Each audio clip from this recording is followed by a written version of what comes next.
I'm not a country music savant or anything, but I don't think it's very controversial to say that country music has been pretty heavily popified over the last few decades, I guess.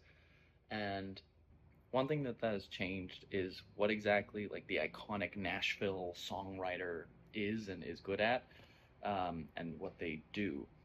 I had the pleasure of going to the Bluebird Songwriter Series where in Utah, where they fly in songwriters from Nashville that write songs for a living, or at least used to. And there's basically two kinds of people. There's like people in their 30s who are in the process of making all their money writing songs, or there's people in like their 60s and 70s who are kind of legacy acts who are doing this for fun because you get a free trip to Ski Town. The people in their 60s and 70s are so much more interesting than the people in their 30s, and their songs are so much more interesting. The event heavily focuses on like people telling stories about how the song came to be, and um, every single one of the songs played by one of the legacy people is gimmicky in some way, in like a really good way. One of my favorites that I heard, and I don't remember who even played this, was a song called Kitchen Island.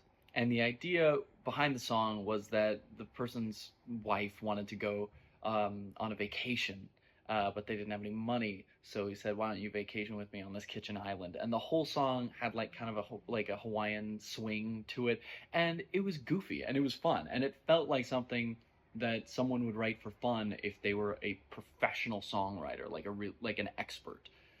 On the other hand, the people in their 30s, every single song, the story alongside the song was about how that song got to number one or how they sold it to some A-list pop star um, going into their country phase.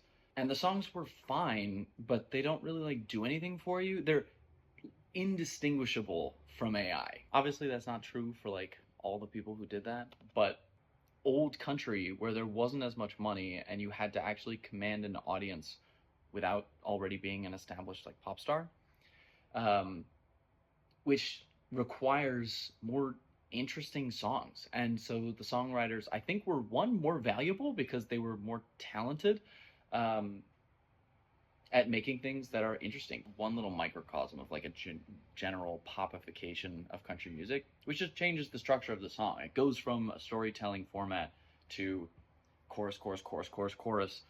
Um, and it's fine. It's not better or worse, but it. I hope there are more people out there, especially people that like actually are interested in country music and like songwriting, who notice and hopefully disapprove. Honestly, but it is what it is.